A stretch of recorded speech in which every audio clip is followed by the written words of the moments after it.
ពេលវេលាដែលនៅជុំគ្រួសារគឺជាពេលវេលាដែលមានតម្លៃបំផុតមិនថាម្ហូបនឹងឆ្ងាញ់ឬមិនឆ្ងាញ់ទេពុកម៉ែបងប្អូនឲ្យតែបាននៅជុំគ្រួសារទោះបីញ៉ាំតែបុកទឹកគ្រឿងម្ហូបខ្មែរយើងក៏ឆ្ងាញ់ដែរឲ្យតែបានជុំគ្រួសារនេះគឺជាមតិរបស់ខ្ញុំទេសម្រាប់ពុកម៉ែបងប្អូនខ្លះដែលគាត់មានបញ្ហាគ្រួសាររស់នៅអត់ចុះសម្រុងគ្នាអីនឹងគាត់អាចនឹងចង់រស់នៅផ្សេងពីក្រុមគ្រួសាររបស់គាត់ក៏អាចថាបានដែរជំរាបសួរស្វាគមន៍ពុកម៉ែបងប្អូនមកកាន់វីដេអូ Channel YouTube របស់នាងខ្ញុំសារជាថ្មីម្ដងទៀតពុកម៉ែបងប្អូនក៏នៅបើកក្បាលវីដេអូមកប្រហែលជាឆ្ងល់ហើយថាហេតុអីខ្ញុំត្រូវនិយាយពាក្យនឹងឡើងមកដោយសារវីដេអូរបស់ខ្ញុំនេះគឺនិយាយទាក់ទងទៅនឹងការធ្វើម្ហូបទេតែបើកក្បាលវីដេអូមកគឺនិយាយទាក់ទងនឹងរឿងក្រុមគ្រួសារទៅវិញដោយដែលពុកម៉ែបងប្អូនបានឃើញនៅក្នុងវីដេអូអញ្ចឹងគាត់នៅធ្វើម្ហូបសាឡូការីមួយមុខហ្នឹងគឺមានចុងភៅដល់តែ3នាក់អញ្ចឹងបង្ហាញអំពីការរួបរวมគ្នាធ្វើមុខម្ហូបនឹងឲ្យចេញមកមានរសជាតិឆ្ងាញ់យើងសាមគ្គីគ្នាធ្វើអ្វីមួយក៏ដោយអញ្ចឹងមិនម៉ែពុកផ្ដាំថាឲ្យបងប្អូនចេះស្រឡាញ់គ្នាខុសត្រូវអីត្រូវចេះនិយាយគ្នាព្រោះទីបំផុតទៅមានតែបងប្អូនយើងទេដែលនឹងជួយចាំគ្រប់គ្រងយើងលើកទឹកចិត្តយើងឥឡូវនេះងាកចូលមកមុខម្ហូបរបស់យើងវិញថ្ងៃនេះគឺខ្ញុំនឹងធ្វើសម្លការីញ៉ាំជុំគ្នាជាមួយបងប្អូនសម្លការីហ្នឹងគឺខ្ញុំប្រើមាន់ខ្មែរចំនួន1ក្បាលហើយមានដំឡូងបារាំងហើយនឹងការ៉ុតធ្វើជាបន្លែនៅក្នុងមុខម្ហូបមួយមុខនេះបើកកូនបើកទឹកឲ្យច្រើនឲ្យខ្លាំងបាទអស់ហើយឃើញ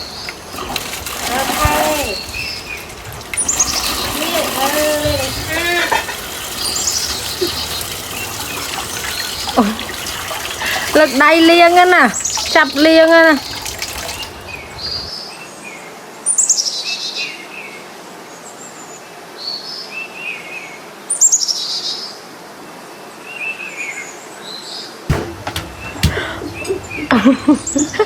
ចង់ធ្វើវ័យក្មេងអូនធ្វើអីអូនបុកគ្រឿង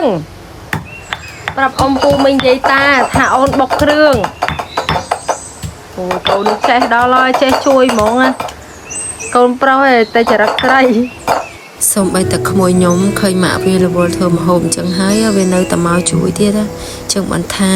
កូនវាមើលគំរូម៉ាក់ប៉ានឹងឯងឥឡូវនេះប្អូនខ្ញុំចាប់ផ្ដើមហាន់គល់ស្លឹកគ្រៃដើម្បីធ្វើគ្រឿងបុកលាយជាមួយនឹងរំដេងខ្ទឹមសស្លឹកក្រូចសើចហើយនឹងរំដេងកុំភ្លេចជាមួយនឹងម្ទេសឆ្អើរដើម្បីធ្វើឲ្យសម្លការីមានពណ៌ស្អាតហើយចំពោះគ្រឿងការីវិញពុកម៉ែបងប្អូនអាចរកទិញនៅទីផ្សារក៏មានលក់ដែរចង់បានជាម្សៅការីក៏បានឬក៏យើងយកមកលីងហើយយើងយកទៅវាទៅបុកខ្លួនឯងក៏បានដែរយ៉ាប់មុតដៃស្អីវាអូនទៅមកបាត់តាក់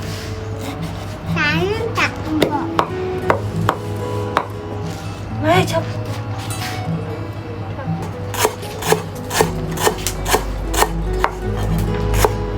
ទូកាន់អ្វីកាន់អ្វី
និយាយពីក្មួយប្រុសខ្ញុំវិញចង់ជួយម៉ាក់វាមែនទែន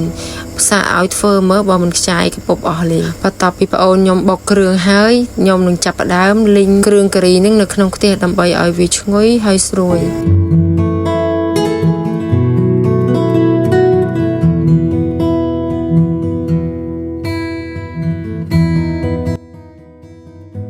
គ្រឿងការីដែលខ្ញុំបានត្រាំទឹករួចរាល់ហ្នឹងគឺខ្ញុំយកវាមកលីងនៅក្នុងខ្ទះលីងត្រឡប់ទៅត្រឡប់មករហូតដល់វាស្ងួតហើយឈ្ងុយល្អ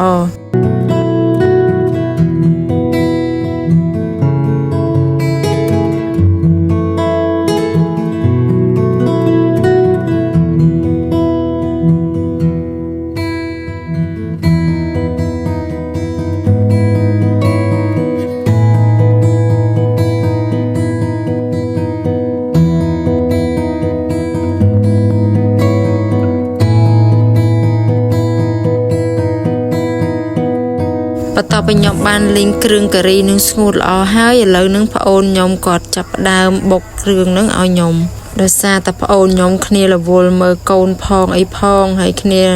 ឆ្លៀតមកជួយធ្វើឥឡូវនេះក៏ដូរឲ្យម៉ែនឹងជួយធ្វើជំនួសវិញបើមិនចឹងទេសឡការីនឹងមិនដឹងស្មើណាហើយទេ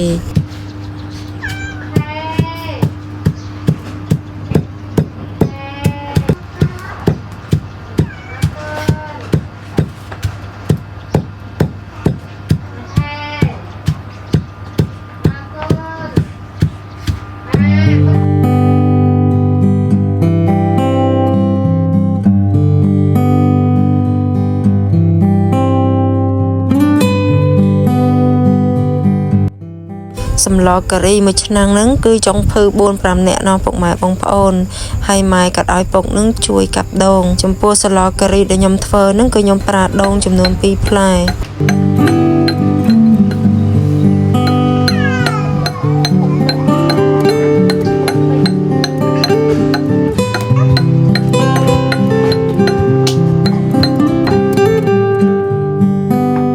មកដល់វគ្គនេះគឺខ្ញុំបញ្ចេញស្នាដៃម្ដងក្នុងការកាប់សាច់មាន់ខ្ញុំកាប់ជាដុំធំ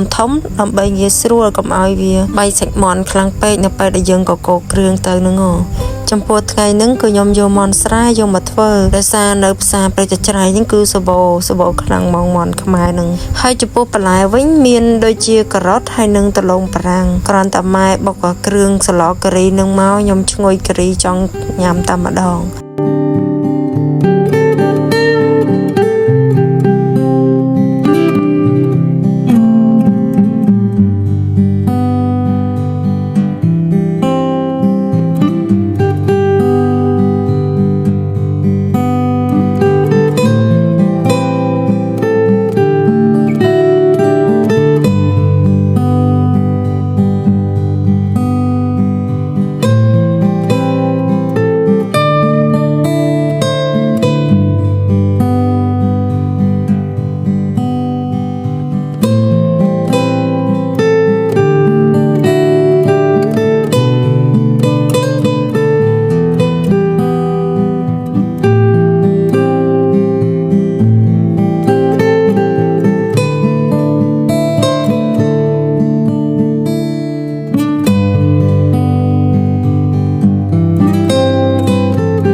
វិធីធ្វើសម្លការីសម្រាប់គ្រួសាររបស់ខ្ញុំគឺខ្ញុំត្រូវរំងាស់សាច់នឹងឲ្យវាអស់ជាតិទឹកសិនការដែលខ្ញុំធ្វើបែបហ្នឹងគឺវាអាចជួយឲ្យអាសាច់មាន់របស់យើងនឹងមានក្លិនឈ្ងុយហើយវាស្រស់ទឹកបានល្អ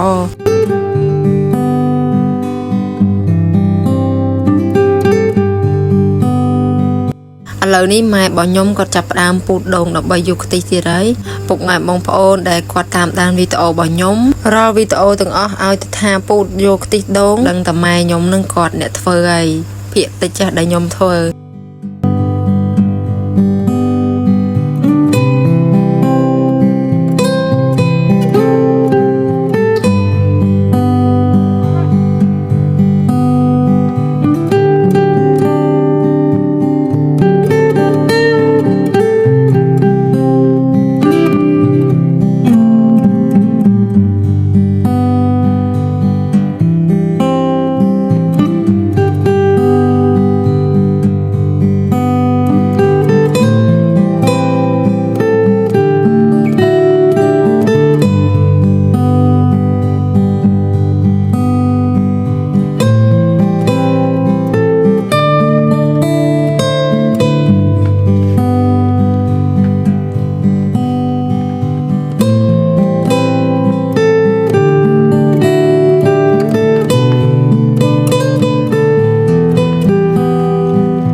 จะได้ก็ได้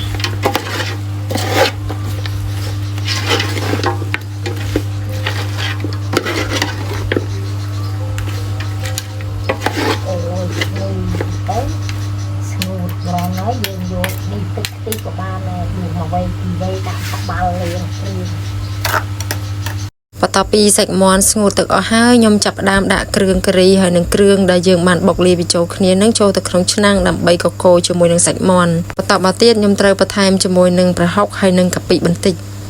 โซมาเชียสไลปกไม้บองปอนพองจะกรานบอยมวีเสือสะอาดมานเต้เตียบายไอ้กรมเสือสะอาดได้กับเตยเคยวิดีโอในขนมเฟซบุ๊กเคยเก็ตเฟอร์จะกรานเฟอร์เตียบายไอ้สะอาดจังอะเคยให้จองบ้านเมนเต้มันใต้ถาพิการในเมียงกำนวดจังให้อัตันไอเฟอร์บ้านนี่จังบัสันเจียเตียบายยมวีอัดสะอาดอัดไอ้จังโซมาเชียสไลปกไม้บองปอนตกจิมุนพอง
เอาไปใบสัตว์หมอน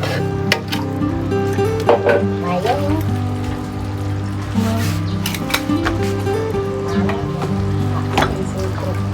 ồ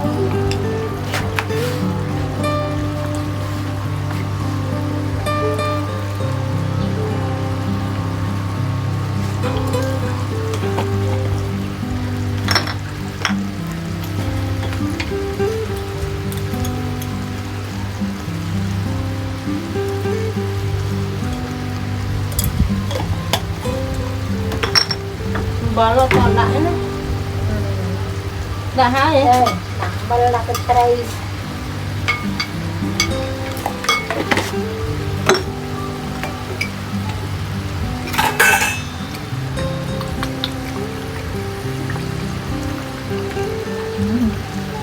quay cho nó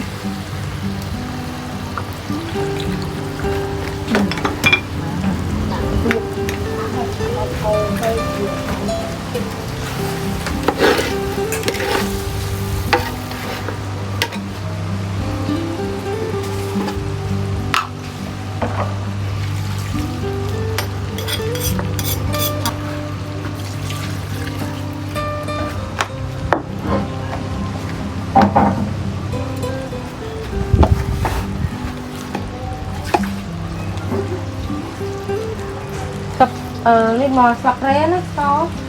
nè không là tiêu hay được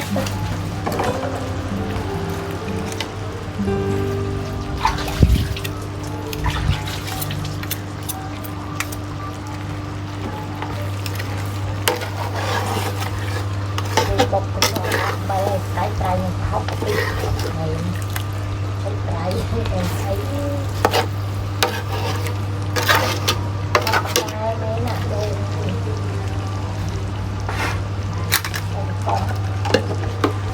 ê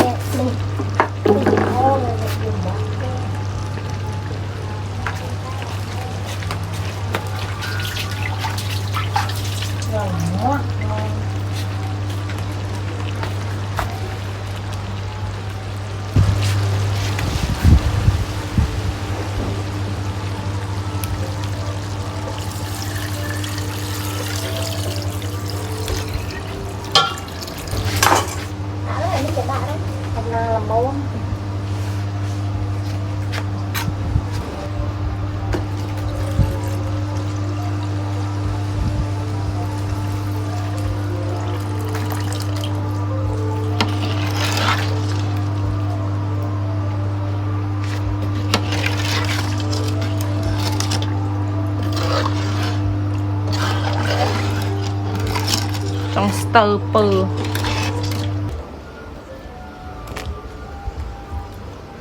sạch nó trong thôi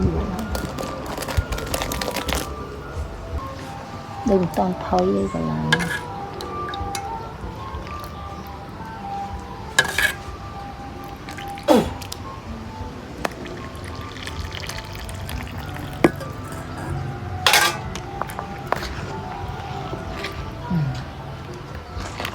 đang từ gòn thì nó sạch này. tơ pơ mà